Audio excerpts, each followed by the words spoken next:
یہ منظر سلطان صلاح الدین ایوبی رحمۃ اللہ علیہ کے دربار کا ہے۔ اس وقت سلطان کے دربار میں سناٹا پھیلا ہوا تھا۔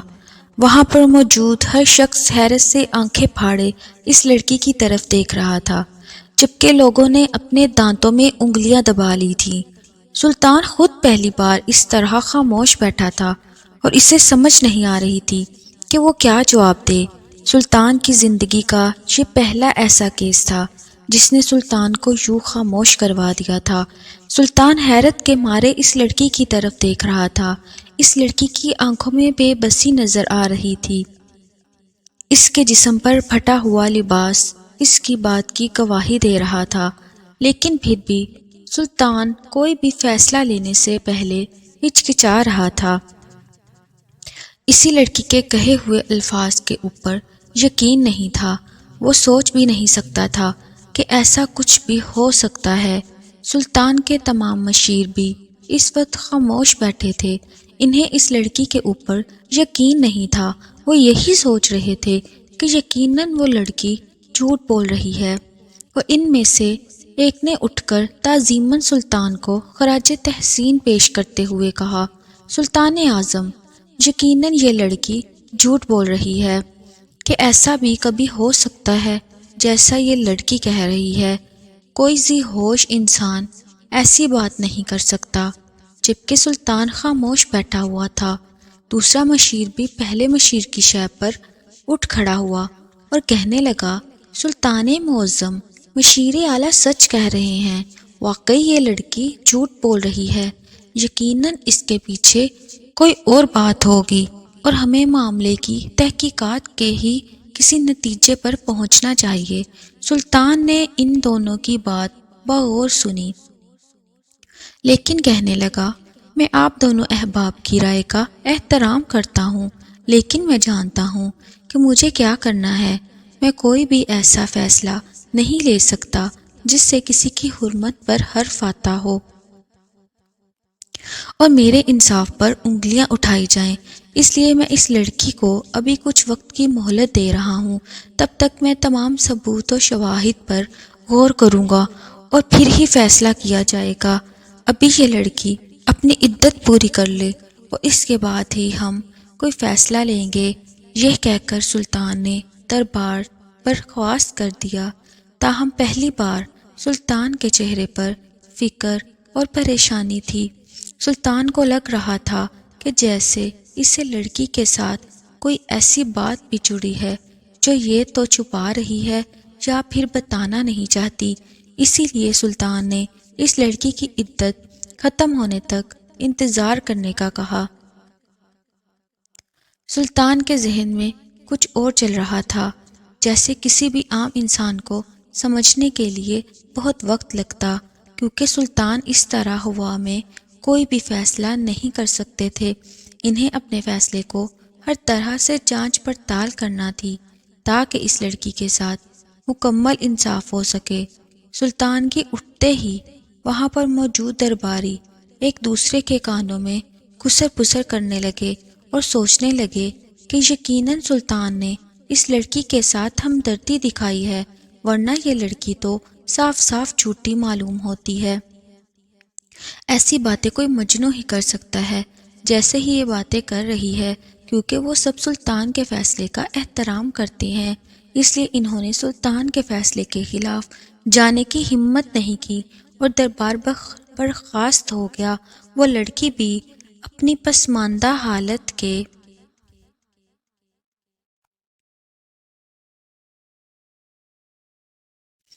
ساتھ واپس کٹیا میں چلی گئی۔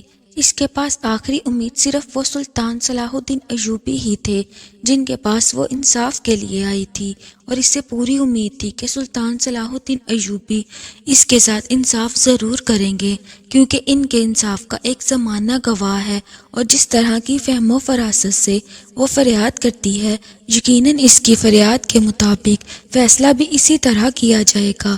اس لڑکی کا نام شہر بانو تھا اور وہ ایک 19 سال کی خوبصورت اور حسین و جمیل لڑکی تھی۔ لڑکی اتنی خوبصورت تھی کہ ہاتھ لگائے میلی ہو جائے، اسی وجہ سے اس کے ماں باپ اسے چھپا کر رکھتے، گھر سے باہر نہ نکلنے دیتے، جبکہ اس کی ماں ہمیشہ اس کے اچھے نصیب کی دعا کرتی۔ لڑکی جب بھی گھر سے باہر نکلتی تو ہمیشہ پردے کا اہتمام کر کے ہی باہر نکلتی۔ یہی وجہ تھی کہ آج تک کسی نے اس کا چہرہ نہیں دیکھا تھا، لیکن پھر بھی علاقے کے اوباش لڑکے اکثر اس کے گھر کے قریب ڈیرا ڈالے رکھتے اور اس لڑکی کا چہرہ ایک بار دیکھ لینے کی خواہش رکھتے، لیکن اس لڑکی کے والد کے احترام کی وجہ سے وہ ایک حد سے تجاوز نہ کرتے۔ تاہم شہر بانو بخوبی جانتی تھی کہ وہ لڑکے کیوں وہاں پر کھڑے ہوتے ہیں، لیکن وہ ہمیشہ خود کو ڈھانپ کر رکھتی اور اپنے چہرے کو چھپا کر رکھتی۔ شہر بانو نے دینی تعلیم حاصل کی تھی اور وہ ہمیشہ دین کے احکامات پر عمل کرنے کی کوشش کرتی تھی۔ شہر بانو جب جوان ہوئی تو اس کے رشتے کے لیے بہت سارے پیغام آئے، لیکن اس کے ماں باپ نے ابھی کسی بھی پیغام کو منظور نہیں کیا تھا۔ وہ اپنی بیٹی کی شادی دین کے حساب سے کرنا چاہتے تھے، اس لیے وہ کسی ایسے لڑکے کو دیکھ رہے تھے جو کہ حافظ قرآن ہو اور دینی تعلیمات پر عمل پیرا ہو۔ شہر بانو کی ماں باپ اسی لیے اس کے رشتے کے لیے تھوڑا سا فکر مند تھے، کیونکہ شہر بانو ان کی اکلوتی بیٹی تھی اور وہ اس کے لیے اچھا رشتہ چاہتے تھے۔ اسی لیے جیسے ہی حافظ نعیم کا رشتہ شہر بانو کے لیے آیا تو اس کی والدین نے تھوڑی سی تحقیق کر کے وہ رشتہ قبول کر لیا۔ وہ ہر لحاظ سے اچھا رشتہ تھا۔ شہر بانو کے نکاح کی تاریخ پکی ہو گئی اور یوں اس کے نکاح کی تیاریاں شروع ہو گئیں۔ شہر بانو بہت خوش تھی کیونکہ حافظ نعیم ہر لحاظ سے ایک اچھا اور معتبر رشتہ تھا۔ جو نکاح کے دن قریب آ رہے تھے، شہر بانو کی گھبراہٹ میں اضافہ ہو رہا تھا۔ اس نے اپنی ماں سے اس بات کا ذکر کیا تو اس کی ماں کہنے لگی کہ جب لڑکی کی شادی ہو رہی ہوتی ہے تب ایسی گھبراہٹ فطری طور پر اس پر طاری ہو جاتی ہے، اس میں پریشانی والی کوئی بات نہیں۔ لیکن شہر بانو کو اس بات کی سمجھ نہیں آ رہی تھی کہ اس کا دل اتنا گھبراتا کیوں ہے، اور بجائے خوش ہونے کے وہ عجیب سوچوں میں گری رہتی ہے۔ شہر بانو کی کیفیت عجیب سی ہو رہی تھی اور اس کا دل چاہ رہا تھا وہ اس نکاح کے لیے منع کرتے، لیکن وہ اپنے ماں باپ کو دکھ نہیں دینا چاہتی تھی، جنہوں نے اس کے لیے بہترین رشتہ تلاش کیا تھا۔ اس لیے خاموش ہو رہی، لیکن اپنی کیفیات کی وجہ سے وہ پریشان تھی۔ اس کی چھٹی حس اسے بار بار کسی غلط بات کا اشارہ دے رہی تھی۔ اسے ایسا لگ رہا تھا جیسے اس کے ساتھ کچھ ہونے والا ہے، لیکن شہر بانو نے ان باتوں پر توجہ نہیں دی تھی۔ شہر بانو نے اپنی عبادت میں اضافہ کر دیا تھا، اس نے اپنے ذکر و اذکار میں اضافہ کر دیا تھا۔ وہ پہلے سے زیادہ مصروف ہو گئی تھی اور اس کی ماں اسے عبادت میں مصروف دیکھ کر خوش ہوتی، لیکن انہیں در حقیقت اندر کی بات کا علم نہیں تھا کہ شہر بانو آخر ایسا کیوں کر رہی ہے۔ نکاح سے 2 دن پہلے شہر بانو جب رات کے وقت سوئی تو اسی رات اسے ایک عجیب سا خواب دکھائی دیا جس نے اسے لرزا کر رکھ دیا۔ اس نے خواب میں دیکھا کہ وہ دلہن بنی سیج پر بیٹھی ہوئی ہے۔ اس وقت اس نے زیور پہنا ہوا ہے اور لال رنگ کی سوٹ میں بستر پر بیٹھی ہے، اور اتنے میں اس کا شوہر اندر کمرے میں آتا ہے۔ شہر بانو شرم و حیا کی وجہ سے سمٹ سی جاتی ہے، لیکن جیسے ہی اس کا شوہر قریب آتا ہے تو شہر بانو کے بستر کے ارد گرد سانپ ہی سانپ اگاتے ہیں۔ شہر بانو گھبرا جاتی ہے اور چیخنے لگتی ہے۔ اس کا شوہر بھی گھبرا کر کمرے سے باہر بھاگ جاتا ہے، جبکہ اس کے باہر بھاگنے کے بعد وہ سانپ غائب ہو جاتے ہیں، اور شہر بانو بہت حیران ہوتی ہے اور اپنے بستر کو حیرانی سے دیکھتی ہے جہاں پر اب کوئی سانپ موجود نہیں تھا، جبکہ اس سے پہلے یہاں پر اتنے سانپ موجود تھے کہ شہر بانو کو لگ رہا تھا کہ وہ سب مل کر اس کے اوپر حملہ کر دیں گے، لیکن اس کے شوہر کے باہر بھاگتے ہی وہ سب سانپ غائب ہو گئے۔ گھبراہٹ کے عالم میں شہر بانو ایک دم آنکھ کھل گئی اور وہ اپنے خواب کی سوچ کر وہ پریشان ہونے لگی۔ اسے یقین نہیں آ رہا تھا کہ ایسا کوئی خواب اس نے دیکھا ہے۔ پہلے تو وہ اپنی ماں کو اس خواب کے بارے میں بتانے لگی تھی، لیکن پھر کچھ سوچ کر خاموش ہو رہی۔ 2 دن بعد اس کا نکاح تھا اور اس کی ماں بے حد خوش تھی۔ اس طرح کے خواب کے بارے میں بتا کر انہیں مزید پریشان نہیں کر سکتی تھی، اس لیے شہر بانو نے انہیں کچھ بھی نہیں بتایا۔ اس کے اپنے چہرے سے معلوم ہوتا تھا کہ وہ کسی مستقل پریشانی میں مبتلا ہے۔ خیر ان چھوٹے چھوٹے اشاروں کو سمجھ نہیں پا رہی تھی۔ پھر جس دن اس کا نکاح ہوا، نکاح کے وقت بھی اس کے اوپر بہت گھبراہٹ طاری تھی۔ اور اس کا دل تھا کہ وہ یہاں سے بھاگ جائے، لیکن اس نے حافظ نعیم کو اپنی زوجیت کے حقوق دے دیے اور یوں وہ حافظ نعیم کے نکاح میں آ گئی۔ شہر بانو کی رخصتی ہو گئی۔ اس کی ماں باپ اس کی رخصتی پر بہت اداس اور ملول نظر آ رہے تھے، کیونکہ شہر بانو ان کی اکلوتی بیٹی تھی اور اس کے جانے کے بعد گھر خالی ہو گیا تھا۔ تاہم شہر بانو دل میں ڈھیروں وسوسے لیے رخصت ہو کر حافظ نعیم کے گھر آ گئی۔ جس کسی نے بھی شہر بانو کو دیکھا تو اس کے حسن کا گریبدہ ہو گیا۔ خود حافظ نعیم بھی شہر بانو کی پہلی جھلک دیکھتے ہی اس کا دیوانہ ہو گیا تھا۔ شہر بانو اس وقت اپنے کمرے میں موجود حافظ نعیم کا انتظار کر رہی تھی کہ اس کی شب عروسی تھی۔ حافظ نعیم کے انتظار میں شہر بانو کی آنکھ لگ گئی اور وہ نیند میں چلی گئی۔ کچھ دیر کے بعد جب اس کی آنکھ کھلی تو وہ حیران ہو گئی۔ شہر بانو اس وقت ایک گھنے جنگل میں موجود تھی اور اس کے ارد گرد سناٹا اور اندھیرا پھیلا ہوا تھا۔ شہر بانو دیکھنے لگی، لیکن اٹھتے ہی درد کی کراہیں اس کے ہونٹوں سے نکلنے لگی۔ اس کا لباس پھٹا ہوا تھا اور اس کے جسم پر جگہ جگہ خرچوں کے نشان تھے، جیسے کسی نے اس کے جسم کو نوچا ہو۔ شہر بانو کی حالت اس وقت خراب تھی اور اسے اٹھ کر چلا نہیں جا رہا تھا۔ وہ بہت گھبرا رہی تھی اور رونے والی ہو گئی تھی۔ شہر بانو نے اونچی اونچی آواز میں اپنے شوہر کو پکارا، لیکن وہاں پر ارد گرد کوئی بھی نہ تھا۔ دور دور تک پھیلتا سناٹا اور اندھیرا اس کا ساتھی تھا۔ شہر بانو زاروں قطار رونے لگی۔ وہ پریشان ہو گئی تھی کہ آخر یہ سب اس کے ساتھ کیا ہو رہا ہے۔ اس کے جسم پر اسے صاف محسوس ہو رہا تھا جیسے کسی نے زبردستی کی ہے، لیکن شہر بانو کو اس کے بارے میں کچھ یاد نہ تھا۔ شہر بانو اپنے جسم پر موجود لباس کو دیکھ رہی تھی جو جگہ جگہ سے ہی پھٹا ہوا تھا اور اس سے جھانکتی ہوئی گرونچیں صاف نظر آ رہی تھیں۔ شہر بانو کو ایک دم خود سے گن محسوس ہوئی اور وہ ہاتھ مار مار کر جیسے خروچوں کو مٹا دینا چاہتی تھی، لیکن وہ خرونچیں مستقل اس کے جسم پر موجود تھیں۔ شہر بانو رونے لگی اور روتی روتی جانے کب بے ہوش ہو گئی۔ جب اسے ہوش آیا تو وہ اپنے گھر میں اسی بستر پر موجود تھی جہاں پر اپنے شوہر کا انتظار کر رہی تھی۔ شہر بانو ایک دو منٹ بیٹھی۔ اس کا شوہر سامنے ہی خونخوار نظروں سے اسے دیکھ رہا تھا۔ اسے ہوش میں آتا دیکھ کر وہ کہنے لگا کہ میں تمہیں طلاق دے چکا ہوں، اب تم یہاں سے چلی جاؤ۔ میں کسی بھی بدکار عورت کو اپنے گھر پر نہیں رکھ سکتا جو شادی کی پہلی رات میرے گھر سے غائب ہو جائے اور کہیں اور منہ کالا کر کے واپس آ جائے۔ تم یہاں سے چلی جاؤ۔ حافظ نعیم نے اس کے بعد اسے 3 بار طلاق دے دی۔ شہر بانو اسے روکتی رہ گئی، اسے سمجھانے کی کوشش کر رہی تھی کہ ایسا کچھ نہیں ہے، جو کچھ وہ دیکھ رہا ہے وہ سب غلط ہے، اس میں شہر بانو کی مرضی شامل نہیں تھی۔ شہر بانو کو معلوم بھی نہیں کہ میرے ساتھ کیا ہوا، لیکن حافظ نعیم اس کی ایک نہ سنی۔ اس کا یہی کہنا تھا کہ اب میں تمہیں اس گھر میں برداشت نہیں کر سکتا، یہاں سے چلی جاؤ۔ شہر بانو اپنے دکھتے ہوئے وجود کو اٹھائے اٹھ کھڑی ہوئی اور اپنے پیروں کو گھسیٹتی ہوئی گھر سے باہر آ گئی۔ رات کا آخری پہر تھا اور وہ ایک دن کی دلہن جو رات کے وقت طلاق یافتہ ہو گئی تھی اپنے گھر کی طرف چل پڑی۔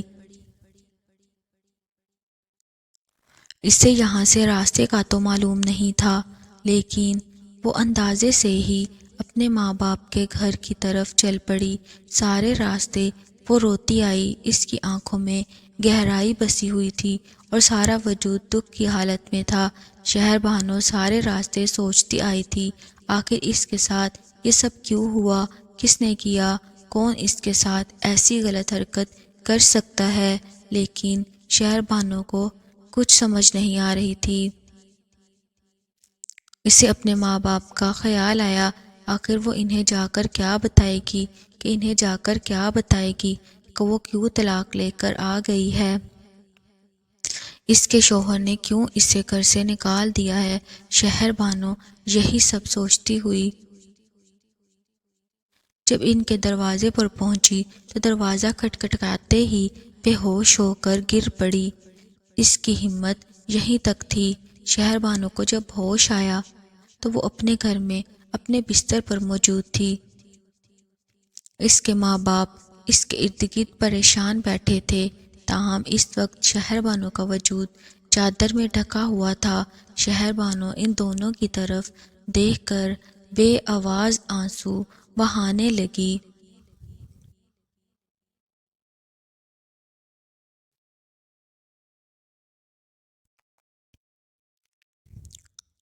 اسے ہوش میں آتا دیکھ کر اس کی ماں ایک دم اس کی طرف بڑھی اور کہنے لگی، شہر بانو کیا ہوا ہے؟ بیٹا تو رات کو دروازے پر بے ہوش پڑی تھی، کیا ہوا ہے؟ آ کر کچھ بتا تو صحیح۔ شہر بانو کی ماں نے اسے پوچھا تو شہر بانو کے پاس اس وقت سوائے آنسوؤں کے اور کچھ بھی نہیں تھا، جبکہ اس کی ماں باپ اس کی طرف منتظر نگاہوں سے دیکھ رہے تھے۔ انہیں شہر بانو پر گزرنے والی قیامت کا کچھ تو اندازہ تھا، لیکن انہیں یہ نہیں پتا تھا کہ اصل بات کیا ہے۔ اور جب شہر بانو نے روتے ہوئے ہچکیوں کے دوران انہیں ساری بات بتائی تو وہ دونوں حیرت اور پریشانی کے مارے دنگ رہ گئے۔ انہیں یقین نہیں آ رہا تھا کہ شہر بانو ایسی کوئی بات کر سکتی ہے یا اس کے ساتھ کچھ ایسا ہو چکا ہوگا۔ وہ دونوں ایک دوسرے کی شکل دیکھتے رہ گئے۔ شہر بانو کا باپ ہمت کر کے آگے بڑھا اور کہنے لگا، بیٹی مجھے بتاؤ کیا واقعی ہی ایسا ہے؟ شہر بانو نے ہاں میں سر ہلا دیا تو اس کے باپ کے چہرے پر پریشانی اور خوف کی لکیریں صاف دکھائی دے رہی تھیں۔ ان دونوں کو شہر بانو کا غم کھانے لگا۔ ایک تو نہ جانے کس نے شہر بانو کے ساتھ یہ بدکاری کی، اور پھر دوسری طرف اس کے شوہر نے اس جرم کی پاداش میں اسے طلاق دے دی۔ شہر بانو اب پوری عدت میں تھی۔ وہ قاضی کے پاس جانا چاہتی تھی اور اس معاملے کو پیش کرنا چاہتی تھی، جبکہ اس کے ماں باپ نے اسے منع کر دیا اور کہنے لگے، اب ہماری عزت تمہارے ہاتھ میں ہے۔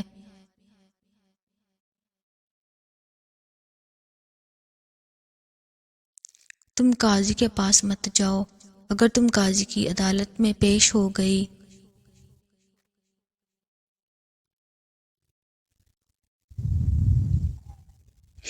تو ہماری عزت اچھالی جائے گی، لوگ طرح طرح کے سوالات کریں گے اور ان سوالوں کے نتیجے میں طرح طرح کی باتیں باہر آئیں گی۔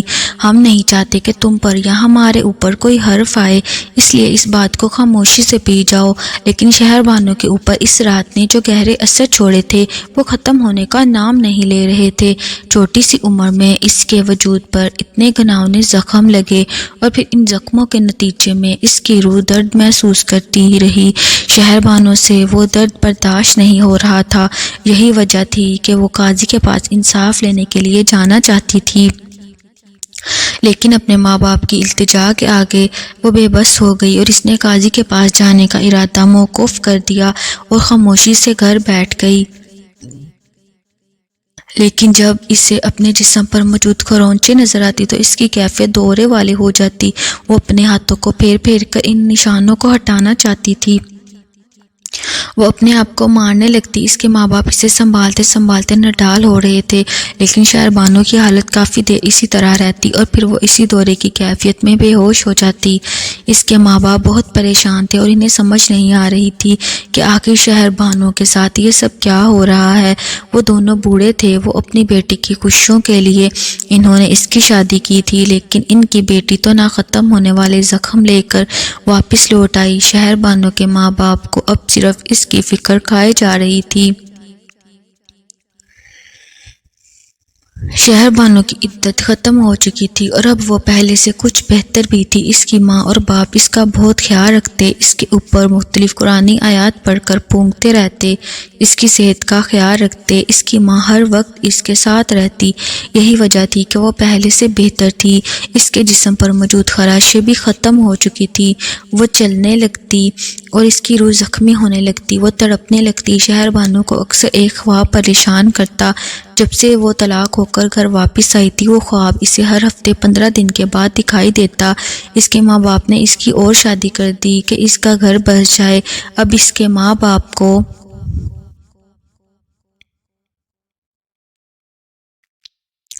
بھی اس کی طرف سے سکون آ جائے، لیکن شاید اس کی قسمت میں ابھی اور پریشانیاں لکھی ہوئی تھیں، اس لیے جیسے ہی شہر بانو کی رخصتی ہوئی اور وہ کمرے میں تنہا تھی تو اب کی بار بھی اس کے ساتھ جو ایسا ہی ہوا جیسا کہ پچھلی دفعہ ہوا تھا۔ شہر بانو کو جب ہوش آیا تو اس کا شوہر سامنے ہی کھڑا تھا اور اس کے چہرے پر پریشانی اور فکر مندی تھی۔ وہ شہر بانو سے کہنے لگا کہ تم کہاں گئی تھی؟ میں کب سے یہاں پر تمہارا منتظر تھا۔ جبکہ شہر بانو کے پاس اس بات کا کوئی جواب نہیں تھا، اس نے صرف اتنا ہی کہا، مجھے علم نہیں میں کہاں گئی تھی، میں تو یہیں پر آپ کا انتظار کر رہی تھی۔ لیکن اس کا شوہر غصے میں آگ بگولا ہو گیا اور کہنے لگا، تم کہنا کیا چاہتی ہو؟ میں جھوٹ بول رہا ہوں۔ شہر بانو کے شوہر نے غصے میں اسے مخاطب کیا اور یوں یہ بحث بڑھ کر طلاق پر ختم ہوئی۔ شہر بانو دوسری بار طلاق کا داغ لے کر اپنے ماں باپ کے گھر واپس چلی گئی۔ اس کے ماں باپ نے جب دوبارہ اسی دروازے پر دیکھا تو ان کی ہمت جیسے ختم ہو گئی اور وہ زمین پر گرتے چلے گئے۔ ماں کی حالت تو بہت بری تھی، وہ شہر بانو کے اوپر دوسری بار یہ قیامت دیکھ کر کانپ اٹھی۔ اب کی بار انہیں شہر بانو سے کچھ بھی پوچھنے کا خیال نہیں آیا،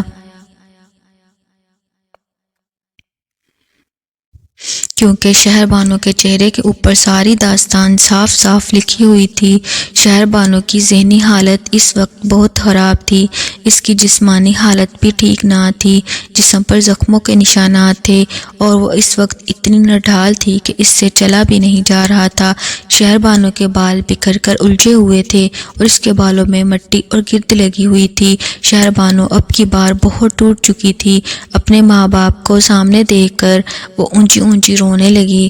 اس کی ماں کے لیے اسے سنبھالنا بہت مشکل ہو گیا تھا، لیکن شہر بانو اس وقت درد کی انتہا پر تھی۔ یہی وجہ تھی کہ وہ سنبھل ہی نہیں پا رہی تھی۔ ساری رات وہ اسی حالت میں رہی اور پھر روتے روتے کب اس کی آنکھ لگ گئی اسے پتہ ہی نہ چلا۔ اگلے دن جب وہ سو کر اٹھی تو اس نے ایک عزم کے ساتھ کچھ سوچا اور سیدھی اپنے ماں باپ کے پاس چلی آئی۔ جب اس نے وہی بات اپنے ماں باپ سے کہی تو وہ خاموشی سے بے بسی کی نگاہوں سے اسے دیکھتے رہ گئے، جو کہ شہر بانو کہنے لگی کہ اگر آپ دونوں میرا ساتھ نہیں دینا چاہتے تو نہ دیں، لیکن میں اب کی بار سلطان کے دربار میں ضرور جاؤں گی اور ان سے اپنے لیے انصاف مانگ لوں گی۔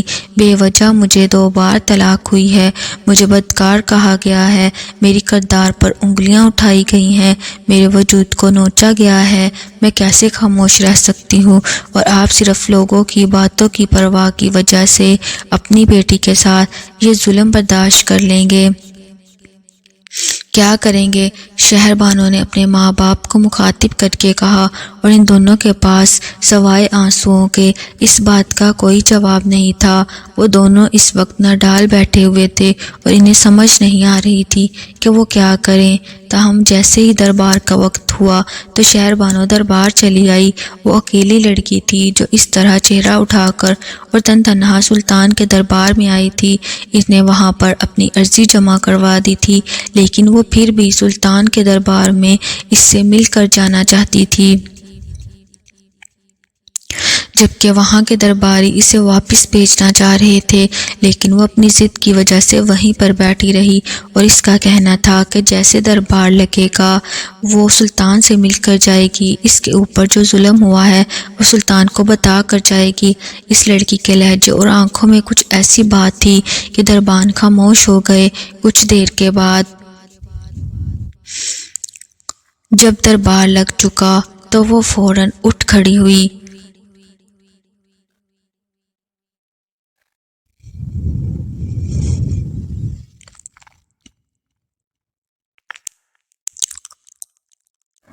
اب کی بار دربانوں نے اسے نہیں روکا اور وہ سلطان کے دربار میں حاضر ہو گئی۔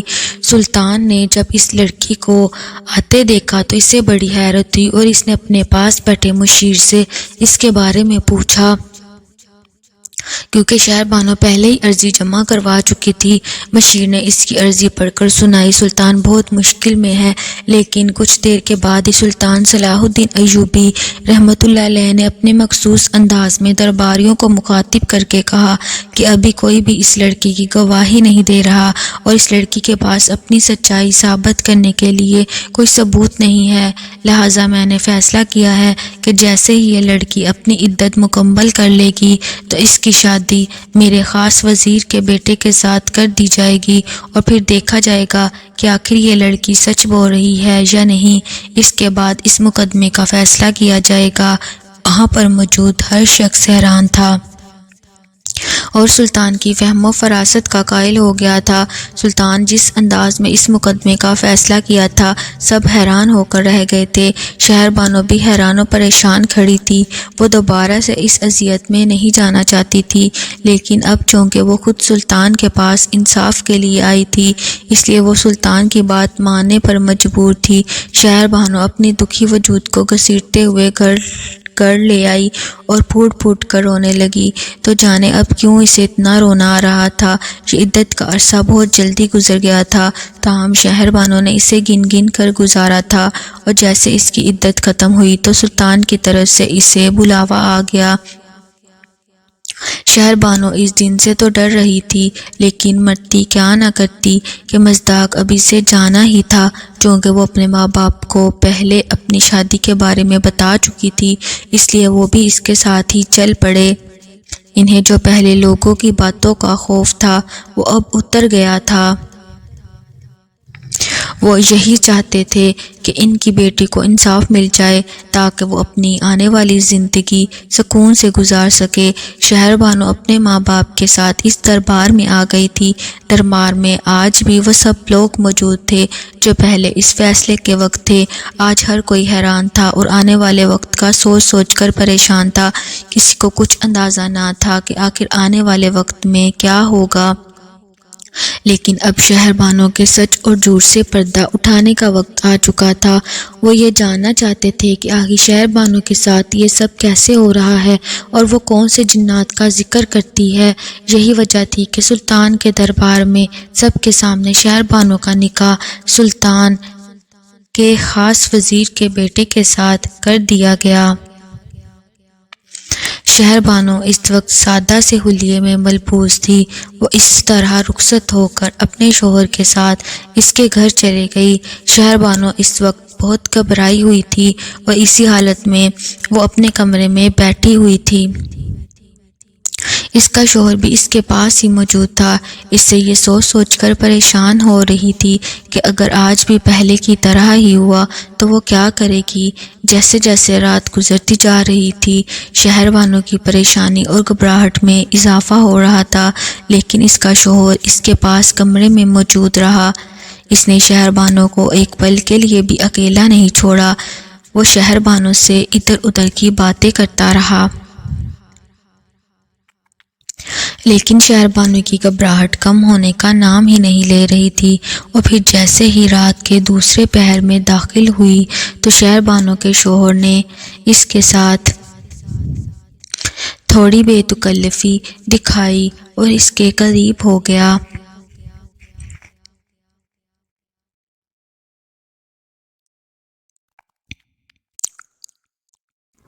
شہر بانو گھبرا رہی تھی، لیکن اس کا شوہر اب اپنا حق حاصل کرنا چاہتا تھا۔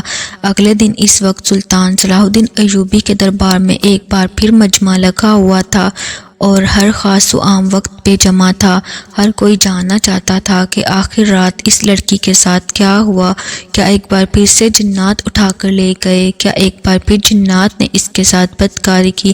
مختلف ذہنوں میں مختلف سوالات پیش کر رہے تھے،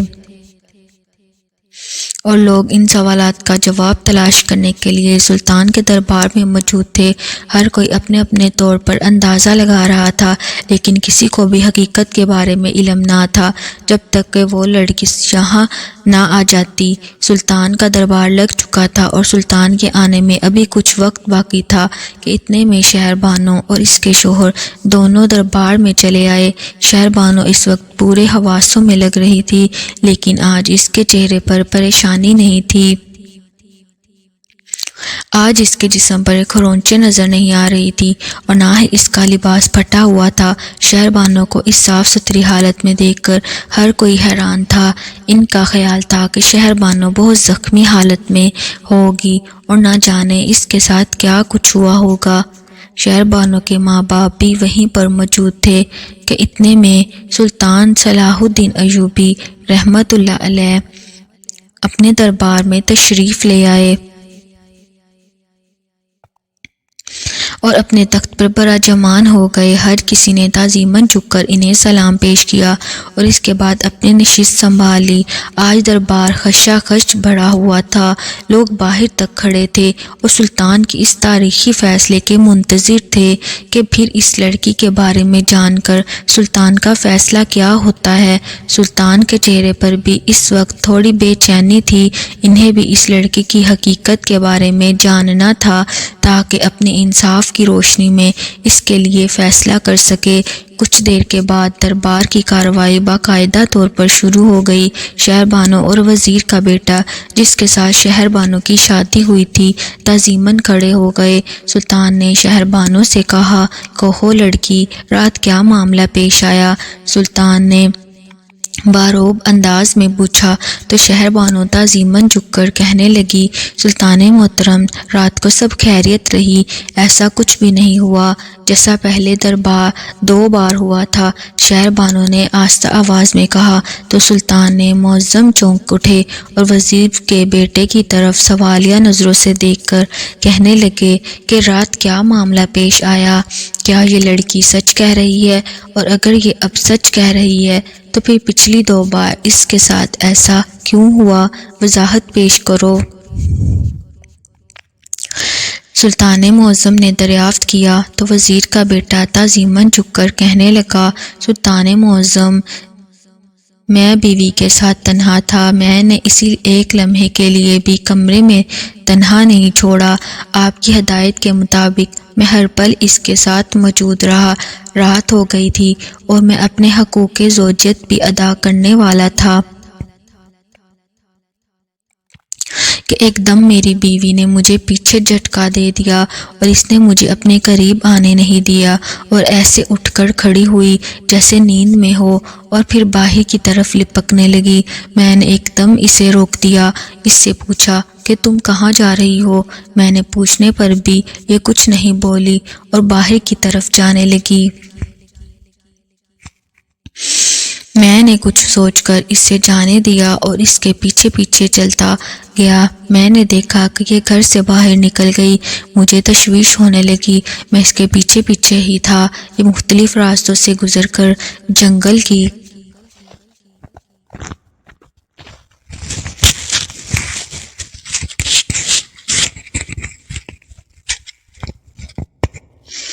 طرف جا رہی تھی، اسے کچھ ہوش نہ تھا اور یہ نیند میں چلتی جا رہی تھی، یہ ہوش و حواس سے بیگانہ چلی جا رہی تھی۔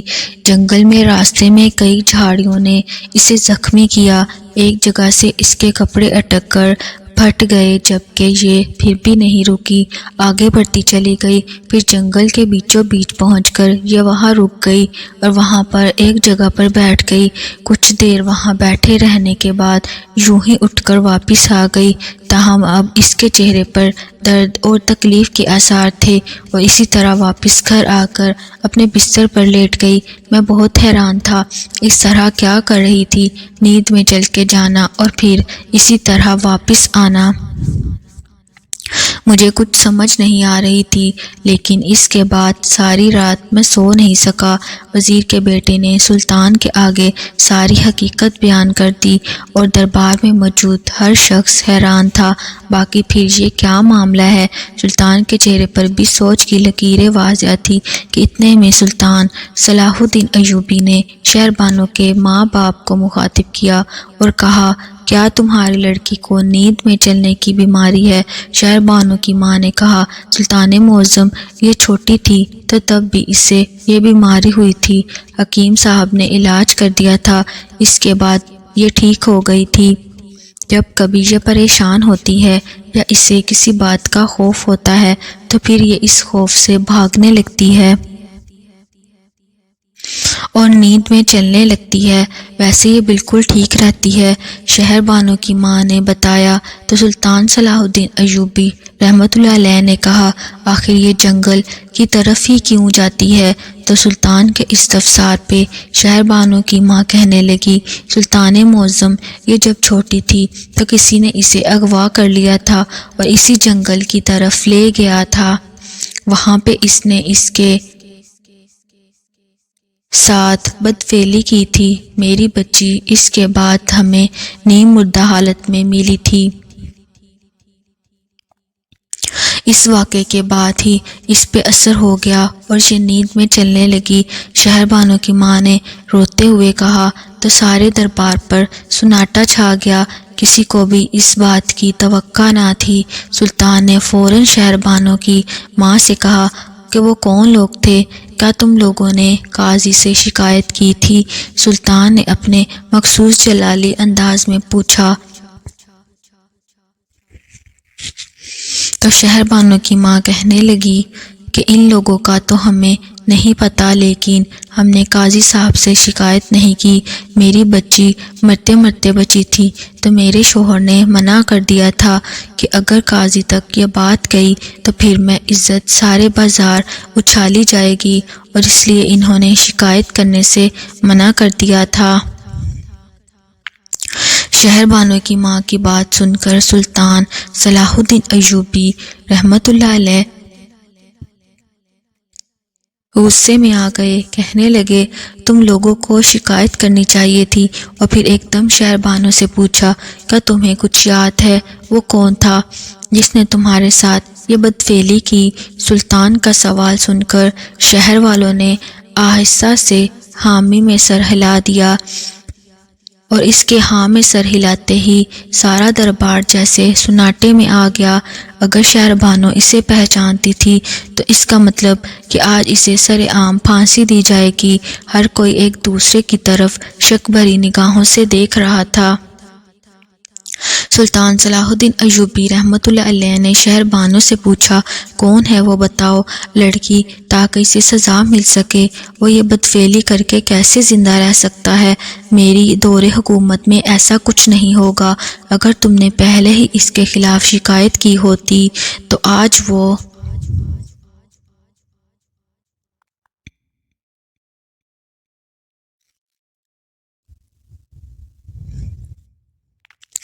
یہاں زندہ نہ ہوتا۔ سلطان نے بہت غصے اور جلال سے کہا تو شہر بانو نے ایک سمت کو اپنی انگلی اٹھا دی۔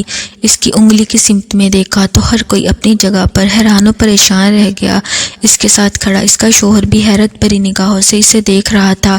شہر بانو کی نشاندہی کرتے ہی سلطان نے دوبارہ اس سے پوچھا، کیا تم سچ کہہ رہی ہو کہ یہی وہ آدمی ہے؟ شہر بانو نے ہاں میں سر ہلا دیا۔ سلطان فوراً اپنے خاص وزیر کی طرف متوجہ ہوا جس کے اس وقت رنگ اڑے ہوئے تھے اور شہر بانو نے اس کی طرف انگلی اٹھائی ہوئی تھی۔ سلطان نے اپنے مخصوص انداز میں اس سے پوچھا، کہو اپنی صفائی میں تمہیں کیا کچھ کہنا ہے؟ لیکن اس وقت وزیر خاص کے پاس کہنے کو کچھ بھی نہ تھا، جبکہ شہر بانو کا شوہر ملامت بھری نگاہوں سے اپنے باپ کی طرف دیکھ رہا تھا۔ وہ سوچ بھی نہیں سکتا تھا کہ اس کا باپ اس طرح بدفعلی میں ملوث ہو سکتا ہے۔ اس کے بعد سلطان نے فیصلہ سنا دیا اور وزیر خاص کو پھانسی کی سزا دی گئی۔ وہ رحم کی اپیل کرتا رہ گیا، لیکن سلطان نے اس کی فریاد نہیں سنی۔ سلطان نے شہر بانو کے شوہر کو خاص طور پر یہ حکم دیا کہ وہ شہر بانو کو اپنی بیوی کے روپ میں قبول کر لے اور اس کے ساتھ اسی طرح سے زندگی گزارے جیسے میاں بیوی ایک دوسرے کے ساتھ گزارتے ہیں۔ سلطان نے شہر بانو کے ماں باپ کو بھی اس بات کی سرزنش کی، آخر انہوں نے پہلے کیوں حقیقت چھپائی؟ انہیں پہلے اس عمل کے بارے میں قاضی کے پاس جانا چاہیے تھا۔ اس کے بعد سلطان نے دربار میں موجود سب لوگوں کو اس بات کی تاکید کی، کچھ ایسا واقعہ ہو تو لازمی قاضی کے پاس جائیں اور اس سے انصاف مانگیں تاکہ مجرم کو بروقت سزا مل سکے۔ سلطان کے فیصلے پر سارا مجمع اش اش کر اٹھا تھا۔ ہر ایک نے سلطان کے فیصلے کو سراہا تھا اور ان کی فہم و فراست کے گن گانے لگے۔ اس کے بعد دربار برخاست ہو گیا اور اس کا شوہر ایک دم کھڑا ہو گیا اور اس کے سامنے ہاتھ جوڑ کر کہنے لگا، میرے باپ کو معاف کر دینا، انہوں نے بہت بڑی غلطی کی ہے۔ شہر بانو کے شوہر نے روتے ہوئے اسے معافی مانگی تو انہیں شوہر کے دونوں ہاتھ تھام کر رونے لگی، کہنے لگی، بیٹی ہمیں معاف کر دینا، ہم بچپن میں تمہاری حفاظت نہیں کر سکے، پھر تیرے مجرموں کو سزا نہیں دے سکے، وہ کام بھی تو نے خود ہی کیا۔ ہم لوگوں کی باتوں سے ڈرتے تھے، ہمیں اس بات کا ڈر تھا کہ اگر لوگوں کی یہ بات پتہ چلی تو تیری شادی نہیں ہو سکے گی، یہی وجہ تھی کہ ہم اپنے آپ میں ہی گھلتے لگے، اس غم کو برداشت کرنے لگے، لیکن تو نے ہمت دکھا کر آج ایک مثال کام کر دی، اپنے لیے خود انصاف لیا ہے اور کیا خوب انصاف ہوا ہے۔ میرا رب آگے معاملات میں بھی تمہاری اسی طرح مدد فرمائے۔ شہر بانو کے باپ نے اس کے سر پر ہاتھ رکھتے ہوئے کہا تو شہر بانو کی آنکھیں بھیگ گئیں۔ وہ کہنے لگی، مجھے آپ سے کوئی گلہ نہیں ہے، میں جانتی ہوں کہ آپ لوگوں کی باتوں سے خوفزدہ تھے، لیکن اب سب کچھ ٹھیک ہو چکا ہے، اب میں سر اٹھا کر جی سکوں گی، مجھے کسی بات کا کوئی ڈر نہیں۔ شہر بانو نے ایک عزم سے مسکراتے ہوئے کہا۔ شہر بانو کو انصاف مل گیا تھا۔ اگلے دن وزیر خاص کو شہر کی مخصوص چوراہے پہ سر عام پھانسی دے دی گئی تاکہ ساری عوام اس سے عبرت پکڑے اور کوئی بھی دوبارہ اس طرح کی حرکت کرنے کی ہمت نہ کر سکے۔ اس واقعے کے بعد شہر بانو کا شوہر یوں تو اپنے باپ کی حرکت کی وجہ سے اس سے شرمندہ رہا، لیکن شہر بانو کی محبت اور خدمت اس کا دل جیت گئی۔ اب وہ دونوں میاں بیوی کے طور پر اپنی زندگی خوشیوں سے بھرپور گزارنے لگے۔ ان دونوں کے 2 بچے ہیں، وہ اپنے گھر میں خوش اور مطمئن ہے۔ شہر بانو کی اب دوبارہ کبھی نیند میں چلنے کا دورہ نہیں پڑا اور نہ ہی اسے برے خواب دکھائی دیتے ہیں۔ ناظرین، اگر آپ کو مزید